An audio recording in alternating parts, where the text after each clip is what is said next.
Winning an abandoned storage unit auction felt like hitting the jackpot. That was before I found the collection of Polaroid photos, all of them taking pictures of me sleeping. Tonight, you will find out why I now sleep with all my closet doors nailed shut. It started out as a simple way to make some extra cash. I was living alone in a small, isolated suburban house, struggling to pay off my student loans. I watched a few videos online about buying abandoned storage units, and it seemed easy enough. You bid blind, you unlock the door, and you hope there is something valuable hidden under the layers of dust. I placed a bid of $200 on unit number 402 at a facility on the edge of town. To my surprise, I won. I decided to drive out there that very same night to see what I had bought. It was late October, and a heavy, relentless rain was washing over the empty streets. The drive out there was lonely. The storage facility was practically deserted by the time I arrived, sitting quietly under the pale moonlight that occasionally broke through the thick, stormy clouds. The main gate creaked open, and I drove my truck down the narrow alleyways between the rows of orange metal doors. The only sound was the rhythmic patter of the rain hitting my windshield and the distant rumble of thunder. I parked in front of my unit. The heavy padlock the facility manager gave me the key to was freezing cold to the touch. I turned the key, feeling the metallic click of the lock echo in the deafening silence of the night. I grabbed the handle and heaved the heavy, rusting metal door upward. It rolled up with a loud, piercing shriek that made the hairs on the back of my neck stand up. I clicked my flashlight on. The beam of light pierced through the thick darkness, illuminating a cramped, dark space that smelled strongly of mildew, damp cardboard, and decaying wood. It was packed to the ceiling with junk: old, torn couches, broken lamps, boxes filled with worthless VHS tapes, and moth-eaten clothes. The air was thick and suffocating. I spent over an hour digging through the mess, feeling a growing sense of disappointment. It was a complete bust. I was just about to give up and head home when I noticed something pushed all the way to the back, hidden underneath a stained, rotting mattress. It was a heavy, leather-bound iron box. It looked incredibly old, and it was sealed tight with a thick, rusted padlock. It felt completely out of place among the cheap, discarded furniture. A sudden chill ran down my spine as I pulled it out. It was unusually heavy. I shook it, and something solid shifted inside. My disappointment was immediately replaced by a burning, obsessive curiosity. I could not break the lock there, so I loaded the heavy box into the back of my truck, shut the metal door of the unit, and drove home in the pouring rain. The entire drive back, I could not shake the feeling that I was making a terrible mistake, but I ignored it. I arrived home just past midnight. The house was completely silent, except for the rain lashing against the windows. I carried the heavy box into my dimly lit living room, setting it down on the coffee table. The room was mostly dark, illuminated only by a single weak lamp and the pale light from the street lamp outside. I grabbed a heavy hammer and a flathead screwdriver from my kitchen drawer. I positioned the screwdriver against the rusted hasp of the lock and struck it hard with the hammer. Once, twice, 3 times. With a loud, dull thud, the metal cracked and the lock gave way, falling heavily to the wooden floor. I took a deep, shaky breath and slowly lifted the heavy lid. The hinges shrieked in the quiet room. Inside, there were no gold coins, no antique jewelry, no stacks of forgotten money. Instead, the box was filled to the brim with hundreds of old, glossy Polaroid photographs. A strong, nauseating chemical smell of developing fluid wafted up into my face. I reached in, my fingers brushing against the cold, smooth surface of the top photo. I pulled a handful of them out and held them up to the dim light.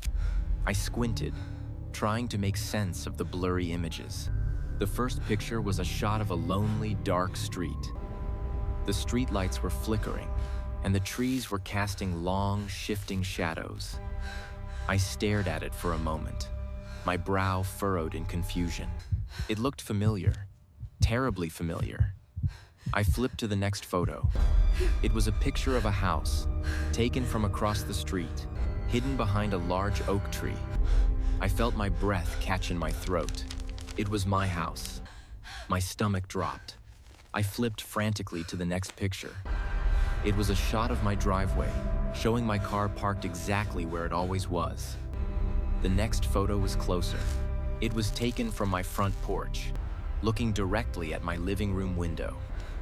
The curtains were drawn open, and I could clearly see myself sitting on the couch, watching television. The date stamped on the bottom corner of the photo was from exactly 3 weeks ago. My heart started pounding out of my chest, hammering against my ribs so hard it physically hurt. The blood in my veins ran ice cold. I was paralyzed by fear. My hands were trembling violently as I continued to flip through the sickening collection. The photos documented a slow, deliberate progression. They were getting closer, closer to my house, closer to my doors, closer to me. Whoever took these had been watching me for months, studying my routine, learning my habits. I reached the bottom of the stack, pulling out the very last photograph. I stared at it, and a wave of absolute helpless dread washed over me. The background was pitch black, but the center of the image was illuminated by the flash of the camera. It was a picture of my bedroom, but the angle was entirely wrong. The picture was framed by 2 wooden panels on either side. It was taken from the narrow crack of my closet door, and right in the center of the photo, sleeping peacefully in my bed, completely unaware of the monster standing just a few feet away in the dark, was me. I dropped the photograph. It fluttered to the wooden floor, landing face up. My mind could not process the terrifying reality of what I was looking at. The monster had been inside my house, inside my bedroom. I reached for my cell phone, resting on the edge of the coffee table. Please, my fingers fumbling answer. in pure He's panic. coming. I needed to call the police immediately. But as my thumb pressed down on the screen, the entire house was plunged into absolute, suffocating darkness. The power had been cut. The weak lamp in the corner died instantly, and the steady hum of the refrigerator in the kitchen faded into a deafening silence. I was completely engulfed in pitch-black darkness, illuminated only by the faint, eerie glow of the street lamp filtering through the heavy rain outside. I stared at my phone screen, but there was no signal. The line was completely dead. A heavy knot of terror formed in my stomach. I was entirely isolated. Then, I heard it. From the front porch, just a few feet away from where I was sitting, came the heavy, deliberate crunch of footsteps on the wet gravel. Someone was walking up to my front door. My blood ran ice cold. I realized with a sickening jolt that the man who owned the box, the man who had been watching me sleep, knew I had taken it, and he had followed me home to get it back. I froze, completely paralyzed by fear, unable to even take a breath. The silence in the house was agonizing, broken only by the steady drum of the rain against the roof. Then, the doorknob began to rattle. It was a slow, testing movement, a metallic clicking that echoed through the dark living room. I slowly backed away from the table, my bare feet sliding silently across the smooth wooden floorboards. I did not make a single sound. The rattling stopped. For a long, agonizing minute, there was nothing. I stupidly hoped that whoever it was had given up and walked away. But then, a deafening crash shattered the silence. The large glass window next to the front door exploded inward, sending a shower of sharp, jagged shards across the floor. I clamped my hand over my mouth to stifle a scream.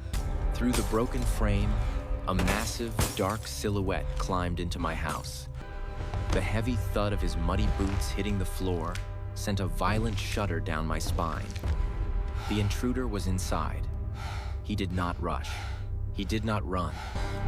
He moved with a terrifying, calculated slowness, the wet soles of his boots crunching loudly on the broken glass. He was hunting me. Blind panic took over my entire body. I turned and sprinted silently down the narrow hallway. the darkness swallowing me whole. I reached my bedroom, slipping inside and gently pulling the door shut behind me, wincing at the faint click of the latch. There was nowhere to run. The window was painted shut years ago. My only option was the bed. I dropped to the floor and squeezed my body underneath the heavy wooden frame, pushing myself as far back against the dusty baseboard as I could. I curled into a tight ball, my knees pulled up to my chest. The space was incredibly cramped, the air thick with dust that tickled my nose. I forced myself to take shallow, silent breaths, my heart pounding so hard I was certain the intruder could hear it echoing through the floorboards. I waited in the suffocating darkness, my wide eyes glued to the small gap between the floor and the bottom of the bedroom door. The heavy footsteps began to move down the hallway. Thud, thud, thud. Each step was slow, deliberate, and agonizingly close. The old wooden floorboards groaned and creaked under his immense weight. He paused right outside my bedroom door. I stopped breathing entirely. I pressed my hands against my mouth, tears of pure terror streaming down my face. I could see the dark, muddy tips of his heavy boots through the narrow gap under the door. He was standing right there, just inches away from me. I heard a low, raspy wheezing sound. He was breathing heavily, a wet, rattling exhale that made my skin crawl. The doorknob slowly turned. The door creaked open, casting a long, terrifying shadow across the bedroom floor. He stepped inside. The muddy boots moved slowly across the room, stopping directly in front of the bed. I squeezed my eyes shut, praying to God that he would not look down. The mattress above me shifted violently. He had sat down on the edge of the bed, his weight pressed down on the springs, pushing the fabric down until it was almost touching my face. I could smell the damp earth, sweat, and the faint metallic scent of copper radiating from him. He sat there in total silence for what felt like an eternity. Then, I heard the horrific sound of metal sliding against metal, the unmistakable scrape of a large blade being drawn from a leather sheath. I knew in that exact moment that if I stayed hidden, I was going to die. A sudden, desperate surge of pure adrenaline flooded my system. It was raw survival instinct. As the heavy boots shifted on the floor, indicating he was leaning forward to look under the bed, I exploded out from the other side. I scrambled to my feet, knocking over the bedside lamp with a loud crash. The dark figure lunged across the bed, a massive hand swiping through the empty air where I had just been. I did not look back. I sprinted toward the open bedroom door, my bare feet slipping slightly on the slick wooden floor. I heard an angry, guttural roar from behind me, followed by the heavy, thundering footsteps of the intruder giving chase. I tore down the hallway, the walls closing in around me. I reached the living room, completely ignoring the sharp pain as my feet slammed into the scattered shards of broken glass. I threw my body against the heavy wooden front door, fumbling wildly with the deadbolt. My slick, trembling hands finally gripped the cold metal, twisting it open. I burst out onto the front porch, the freezing rain immediately soaking through my clothes. I ran blindly into the stormy night, slipping and sliding on the muddy grass of my front lawn. I did not stop running until I reached the main road, wildly waving down a passing car whose bright headlights blinded me in the darkness. The police arrived 10 minutes later, their flashing red and blue lights cutting through the heavy storm. They searched the entire house, but the intruder was completely gone. He had vanished back into the shadows, slipping away into the dark woods behind my property. But he did not leave empty-handed.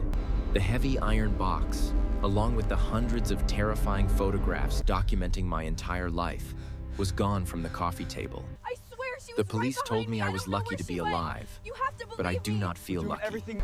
I am forced to live with the agonizing reality that the monster who took those pictures is still out there, hiding in the dark, watching my every move.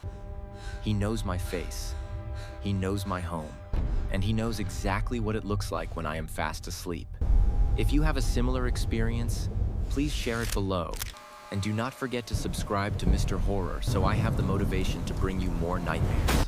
Next week's story is even more insane than this.